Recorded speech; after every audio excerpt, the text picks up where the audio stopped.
안녕하세요. 저는 서울에 거주하는 30대 남성입니다. 이건 저와 친구들 사이에서 일어난 사건인데, 이 일로 인해서 오래 알고 지낸 친구들을 잃게 된 씁쓸한 일입니다. 지금부터 7년 전쯤 제가 20대 중반일 때 겪은 일입니다. 일단 이야기에 앞서 저에게는 어릴 적부터 친했던 친구 2명이 있었는데, 이 친구들 이름을 민수와 정태라고 부르도록 하겠습니다. 저는 두 친구들과 학창시절을 같이 보냈고 성인이 돼서도 자주 볼 만큼 허물없는 가까운 사이였습니다. 물론 그만큼 깊은 사이라 간혹 다툼도 존재했었는데, 그게 민수와 정태의 성격이 180도 달랐기 때문이죠. 간략하게 말씀드리자면 민수는 외향적, 그리고 정태는 신중하고 소극적인 성격이었습니다.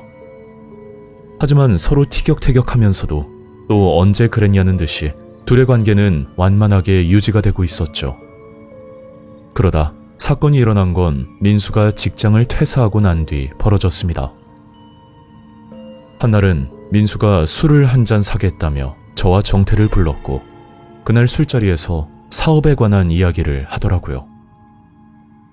야, 요즘은 평생 직장이란 말이 무의미한 거 알지? 너희들도 말이야, 한 살이라도 어릴 때 좋은 기회가 생기면 바로 잡아야 되는 거야. 그래서 말인데, 내가 이번에 조그만 사업을 구상하고 있거든? 민수가 말하던 사업은 골동품을 사들여 차익을 남긴 뒤 다시 되파는 일인데, 그 말을 듣고 정태가 어이없다는 듯이 말을 하더라고요. 에이, 그깟 골동품으로 무슨 돈을 벌겠다고. 민수야, 내가 걱정돼서 하는 말인데 그냥 다른 직장 알아보는 게 좋을 것 같다. 이런 주제로 다투기 시작했고, 저는 중간에서 두 친구들을 말리고 있었는데, 그때 민수가 한 가지 제안을 했었습니다. 야, 너희들 어차피 알바하고 있잖아.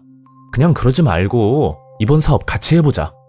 사업 자금은 내가 70% 준비할 테니까 너희들은 둘이서 30%만 투자하고 수익은 3명이서 똑같이 배분하는 걸로. 어때?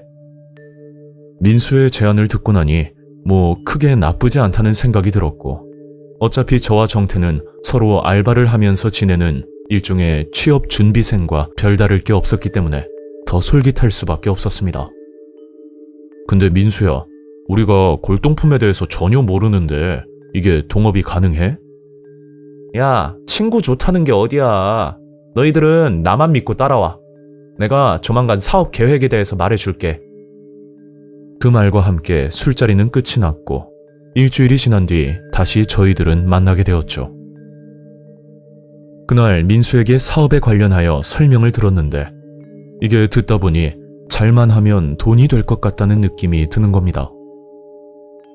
작품에 따라 다르겠지만 평균적으로 오래되고 가치가 큰 물건일 경우에는 부르는 게 값인 건 인지상정인데, 이 바닥이 신기한 게 분명 살 때는 가치가 없다가도 갑자기 희소성이 생긴다거나, 아니면 물건의 가치를 모르고 판매하는 사람들이 워낙 많기 때문에 물건 보는 눈만 좋으면 돈 버는 건 시간 문제라고 했죠. 그렇다고 수천만 원을 투자하는 것도 아니고 정태와 제가 각각 200만 원씩만 투자하면 된다는 조건이었습니다. 솔직히 말해 저와 정태는 이 사업에 대해서 큰 메리트를 느끼진 못했지만, 그래도 지금까지 친구로 지낸 세월이 있기 때문에 그 돈은 없다는 셈 치고 그냥 투자를 하기로 생각했죠. 그렇게 민수는 800만 원, 그리고 저와 정태는 각각 200만 원씩 투자를 했고, 각종 중고 사이트를 돌아다니면서 약 100만 원 상당의 골동품을 구입했었습니다. 그리고 이 물건들을 다시 인터넷에 되팔기 시작했는데, 어느 정도 예상은 했지만 물건은 전혀 팔리지 않았고 저희들은 낙담할 수밖에 없었죠. 민수야, 더 손해보기 전에 그냥 그만두고 우리 투자금이나 돌려줘. 야, 사업이라는 게 단기간에 잘 되면 개나 소나 하는 거지. 그리고 조금 손해봤다고 다시 돈을 돌려달라는 게 말이 되냐? 그날 민수와 정태는 금전적인 문제로 크게 다퉜고, 저는 둘의 싸움을 말리느라 굉장히 난감한 상황이었습니다.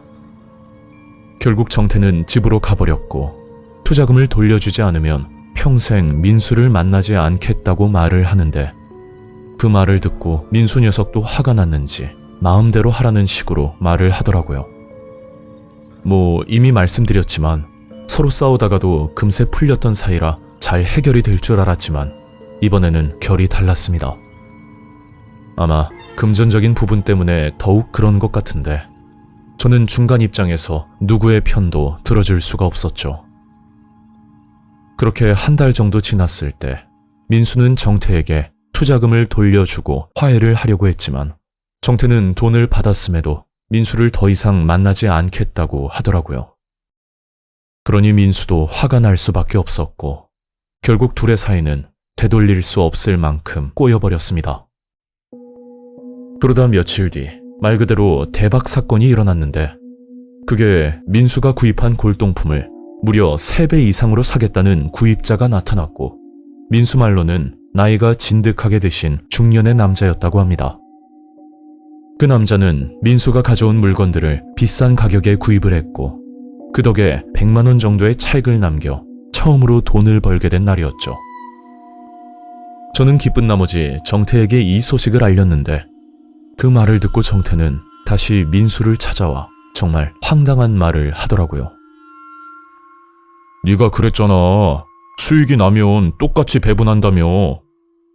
야, 지금 장난하냐? 아니, 그건 투자했을 때 얘기고 내가 너한테 투자금 돌려줬잖아.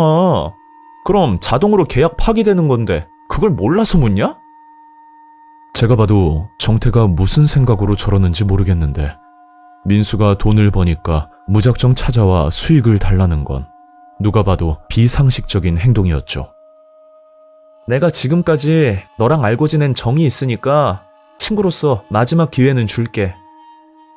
그렇게 민수가 꺼낸 이야기는 사업 수익을 받고 싶으면 500만 원을 투자하라는 말을 하더라고요. 이미 신뢰를 잃었으니 돈을 투자하지 않으면 정태와 일을 하지 않겠다고 했고 이번에는 서로 계약서까지 쓴 뒤 수익을 배분하기로 했었습니다. 한마디로 정태는 200만 원을 돌려받고 다시 500만 원을 투자하게 된 거죠. 그리고 다음 날 정태는 500만 원 수표를 한 장 가지고 왔고 그날 수익은 공평하게 배분되었습니다. 하지만 얼마 뒤 모든 사건의 전말과 그리고 충격적인 사실이 밝혀지게 되었죠. 그게 정태가 가져온 수표가 진짜가 아닌 위조 지폐라는 걸 알게 됐고 화가 난 민수는 정태를 죽여버리겠다는 말까지 하면서 경찰에 신고를 하겠다고 말을 하더라고요. 그런데 민수는 이상하게 신고를 하지 않고 뜸을 들이고 있었는데 그 또한 전부 이유가 있었습니다. 이건 나중에 알게 된 사실인데 민수의 골동품을 산다던 의문의 남자는 애당초 존재하지 않았고 본 계획은 저와 정태의 투자금을 노리고 접근했던 겁니다. 그런데 민수는 정태와 사이가 틀어지자 다시 정태에게 투자금을 돌려주고 더 많은 돈을 뜯어내기 위해 이런 계획을 세웠는데 정태는 역으로 민수를 속일 작정으로 위조 지폐까지 준비를 했던 거죠. 말 그대로 사기꾼 위에 사기꾼이 있었던 거고 민수 녀석도 본인의 사기 행각이 밝혀질까봐 경찰 신고를 하지 못했던 겁니다. 그렇게 두 친구의 사기 행각은 서로 법적 싸움까지 갔고 민수는 초범의 비교적 소액이라 벌금형으로 끝이 났지만 정태는 통화 위조죄로 징역 3년형을 선고받게 되었습니다.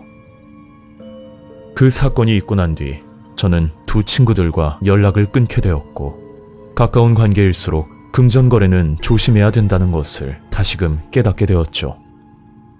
현재 그 친구들의 근황은 알 수 없지만 만약 두 친구가 서로 감정의 골이 더 깊어졌다면 돈이 문제가 아닌 목숨까지 노리는 사이가 될 수도 있겠다는 생각에 너무 섬뜩한 기분까지 들었습니다. 저는 그 당시 100만 원 가까운 돈을 잃었지만 오히려 그 덕에 큰 경험을 했다고 생각하고 웬만하면 금전거래는 하지 않고 지내고 있습니다. 오늘 이야기는 여기까지입니다. 구독과 좋아요 잊지 않으셨죠? 다음 영상으로 또 뵐게요. 감사합니다.